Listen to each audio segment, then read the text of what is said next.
एकमेकांशी भेटणं बोलणं अगदी व्यवस्थितपणे टाळलंय. व्यस्त असल्यामुळे भेटले नाही असं म्हणताय, मात्र चर्चांना उदाहरण आलंय. तुम्ही कसं बघताय सगळं? चांगला सुसंवाद त्यांच्यात दिसतोय. एकाच हॉटेलमध्ये एक खाली आणि एक वर, म्हणजे मजल्यावर. याचा अर्थ वेगळा नाही. एक खालच्या मजल्यावर एक वरच्या मजल्यावर. परंतु एकमेकांशी भेटसुद्धा नाही. आता व्यस्तता असेल असं त्यांचं मत असू शकतं, परंतु मला असं वाटतं मी सांगण्यापेक्षा आपल्याला चांगल्या पद्धतीनं माहिती आहे. सभाही एकाच ठिकाणी त्यांच्या आज होत आहेत, एकाच वेळेस होत आहेत. 5, 10, 15 मिनटाचा फरक आहे फक्त. परंतु एका हॉटेलमध्ये राहून एकमेकांशी भेटायचं सुद्धा नाही किंवा भेटले सुद्धा नाही, हे दोघातील आताच्या घडीला काय संवाद आहे हे दर्शवितात. त्याच्यावरती मला असं वाटतं मी काही जास्त बोलावं असं मला वाटत नाही. आता त्यांच्यामधला जो वाद आहे त्याच्यासाठी दिल्लीत एक बैठक बोलवण्यात येणार आहे आणि शिवसेना आणि भाजपचा तो वाद सोडवण्याचा प्रयत्न आहे दिल्लीमधून. म्हणजे इतका वाद असलं तर मान्य झालं इंडायरेक्ट. याचा अर्थच तो आहे की दिल्लीत अशा पद्धतीनं वाद मिटवायचा प्रयत्न होतो. याचा अर्थ वाद आहे हे मानलं पाहिजे. कारण दोघंही काही बोलत असले तरी दोन्ही पक्षामध्ये पूर्णपणे विसंवाद झालेला आहे. दोन्ही पक्ष एकमेकाच्या जीवावर उठलेले आहेत. दोन्ही पक्ष प्रचारामध्ये सुद्धा एकमेकावरच टीका टिप्पणी करतात. एकमेकांना ग्रामीण भाषेत सांगायचं तर खाऊ की ठेवू अशा पद्धतीनं आत्ताच्या घडीला वागतात. परंतु तरी देवेंद्रजी फडणवीस साहेब असतील किंवा एकनाथजी शिंदे साहेब असतील असा वाद असल्याचं मान्य करत नाही. परंतु ते करत नाही तर मग केंद्रातून अशा पद्धतीनं वाद मिटवण्यासाठी कशासाठी पुढाकार घेतला जातो हा आमच्यासारख्या राजकीय कार्यकर्त्यांना पडलेला प्रश्न आहे. मतदानाच्या तोंडावरच काही ठिकाणच्या निवडणुका रद्द झालेल्या आहेत अचानकपणे. कोर्टात काही लोक दिलं असेल, हा नवा पायंडा पडतोय काय? बिलकुल हा चुकीचा पायंडा आहे. उद्या निवडणूक पुढं ढकलण्यासाठी अशा पद्धतीनं वेगवेगळ्या आयडियाज लढवल्या जाऊ शकतात.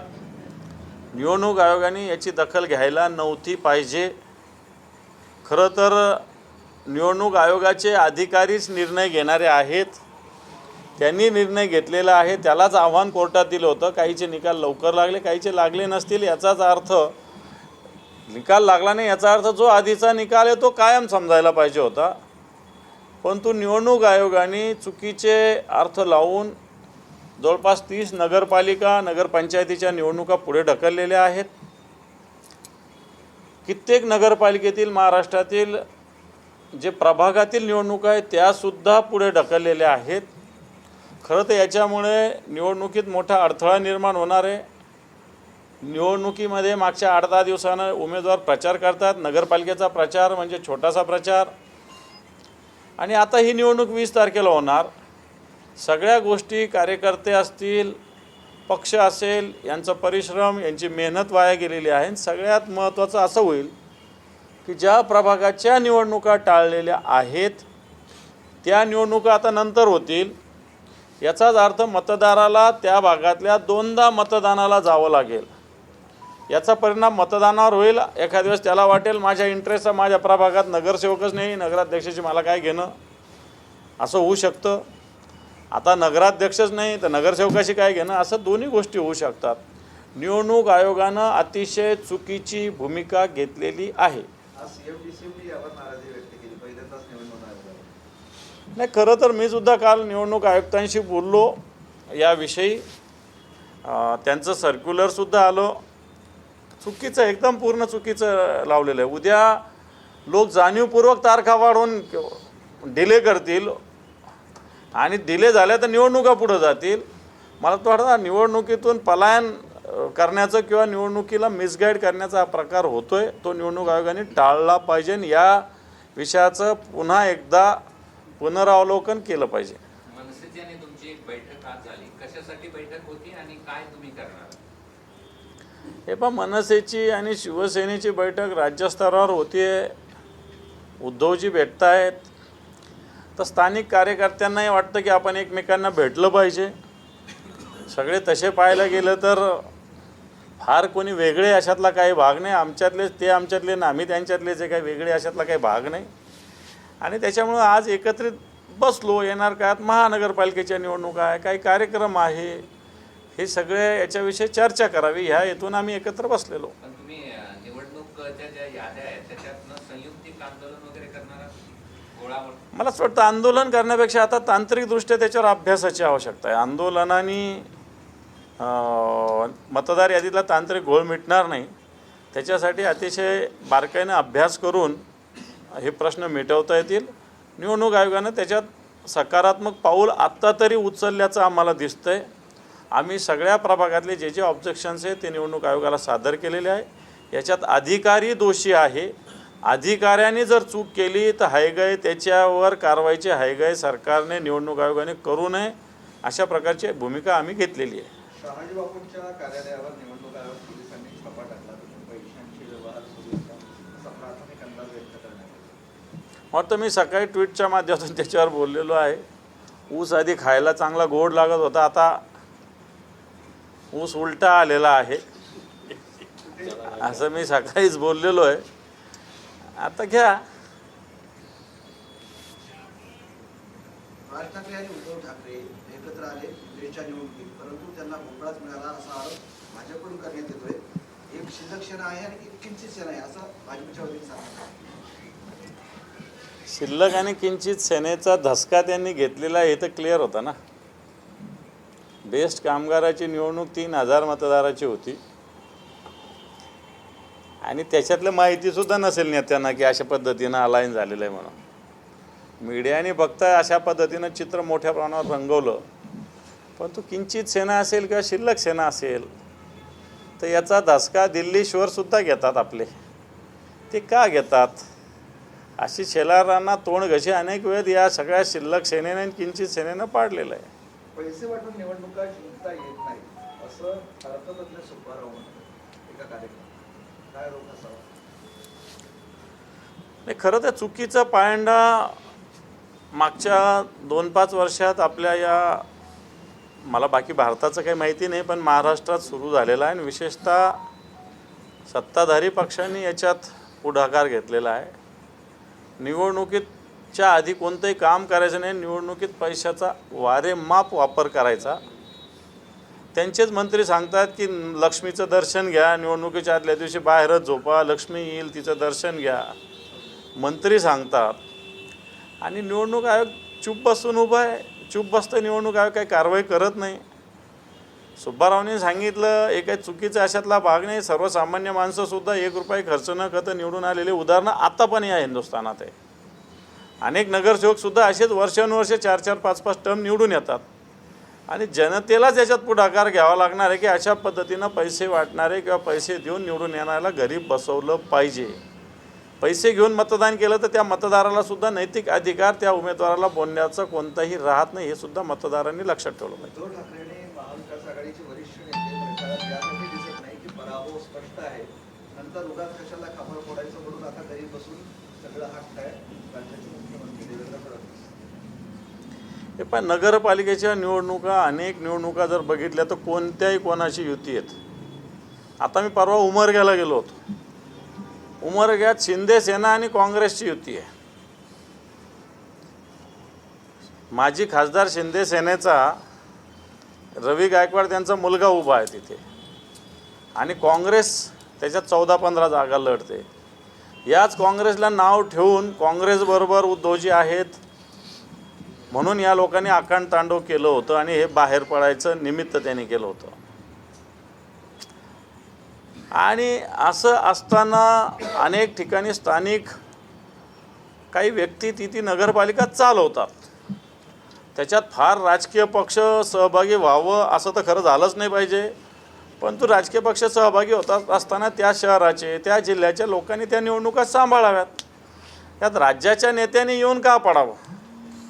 मग राज्याचंही तेच करणार आणि नगरपालिकेचंही ते करणार, मग स्थानिक नेतृत्वाने करायचं काय? ज्या स्थानिक नेतृत्व कुचकामी आहेत त्यावेळेस आता भारतीय जनता पार्टी तर आता ग्रामपंचायतीलाही नरेंद्र मोदी बोलवायला मागे पुढे करणार नाही, अशा प्रकारची स्थिती झाली भारतीय जनता पार्टीची. तरी पण तुम्ही का काही थोडा तरी करायला पाहिजे ना. असं कोण म्हणे? तुम्ही जाऊन आले नाही, तुम्हाला फक्त सीएमचं हेलिकॉप्टर, DCMचं हेलिकॉप्टर दिसतं तुम्हा लोकांना, मीडियावाल्यांना. पण आमच्यासारखे लोक गावगाव फिरतात, वाडावाडात फिरतात, घरोघरी फिरतात, हे तुम्हा लोकांना दिसत नाही. आमचे सगळे आमदार असतील, खासदार असतील, जिल्हा प्रमुख असतील, हे सगळे लोक फिरत आहेत. आणि आम्ही समजतो ही इलेक्शन स्थानिक नेतृत्वाची आहे, ही नेतृत्व राज्याच्या किंवा देशाच्या नेतृत्वाची नाही. त्यामुळे CM काय म्हणत असेल, तुमच्याकडं तुमचे 4-4 हेलिकॉप्टर घेऊन फिरतात, आम्ही कुठून हेलिकॉप्टर आणणार? आम्ही फिरतोय आमच्या मोटारीनं. यांच्याकडं सगळे रोज याचे सगळे धंदे चालू आहे यांचे. भ्रष्टाचाराचे अड्डे महाराष्ट्रात ठिकठिकाणी आहे. जागा मोठ्या मोठ्या हडप करतात. दादा 1800 कोटीचा भ्रष्टाचार, 1800 कोटी रुपयाची जमीन नावावर करून घेतो.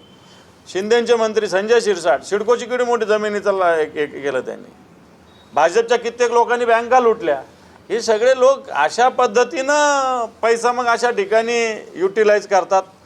आम्ही आमचं मोठ्यानं फिरतो. आमचा कोणता नेता घरात बसलेला ठीक आहे, बाकी वरचे मोठे नेते आले नसेल, पण त्या निवडणुका आमच्या ह्याच्यावर आहेत ना, आम्ही फिरतोच ना. तुमची चर्चा होतच नाही ना. तुमची चर्चा कुठं दिसते? ते चर्चा तुम्हाला दिसत नाही, त्याला आम्ही काय करू शकतो? नाही, पण समाज माध्यमामध्ये पण दिसत नाही चर्चा. म्हणून माध्यम फक्त जो हेलिकॉप्टरमध्ये येतो, रामामध्ये राहतो, त्याच्याच बातम्या कव्हर करतात.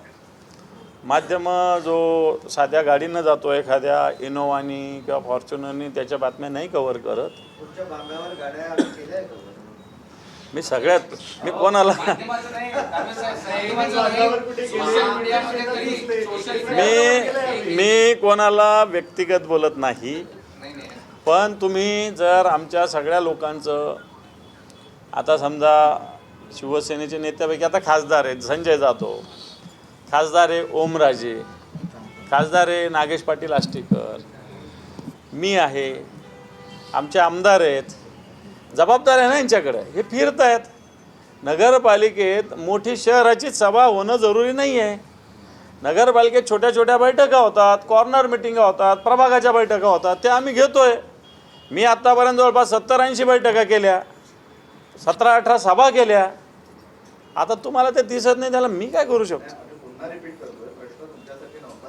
उद्धव साहेब बाहेर का आले नाही असा प्रश्न होता, असा त्यांचा रोख. उद्धव साहेब बाहेर, मी त्याचाही उत्तर दिलेलं आहे की ह्या निवडणुका स्थानिक कार्यकर्त्यांच्या आहे, ह्या निवडणूक राज्याच्या नेत्यांच्या नाही, हे आमचं म्हणणं आहे. या निवडणुका स्थानिक स्तरावरच्या असतात, स्थानिक लेवलवर लढल्या जातात. कित्येक अलायन्स कुठं कुठं काय काय झालेले आहे. मग तुम्ही त्या मान्य आहे का? मान्य आहे का? तर मान्य कोणालाच नसतं. कार्यकर्ते त्यांच्या त्यांच्या स्तरावर त्यांचे अलायन्स करतात सगळ्या ठिकाणी. मग आपण अशा ठिकाणी आपण रोज एकमेकांना शिव्या देतो, मग आपण तिकडे कसं जायचं? खूप नगरपालिकेत असं झालेलं आहे. आता शिंदेसाहेब आणि फडणवीस जातात, आता पैठण त्यांचाही उमेदवार उभा, यांचा एकमेकाला शिव्याच देतात ना एका अर्थी. म्हणजे तुम्ही सरकारमध्ये एकत्र बसायचं आणि इथे एकमेकांचे नैतिक अधिकार, नैतिकता काय आहे तुमची? मग इथं तुम्ही करायला पाहिजे होतं ना.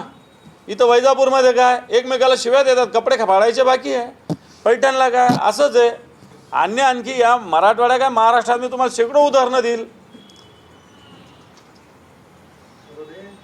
स्थानिक स्वराज्य संस्थेत युती तोडण्याचं काम शिंदेच्या शिवसेनेने केलं. महायुती टिकावी सुरुवातीपासून भाजपची भूमिका होती असं भाजपच्या वतीनं सांगण्यात आलं. त्याचे प्रवक्ते म्हणते. कोण म्हटलं असं? पण बन बिनला कोण विचारतं? चला, धन्यवाद.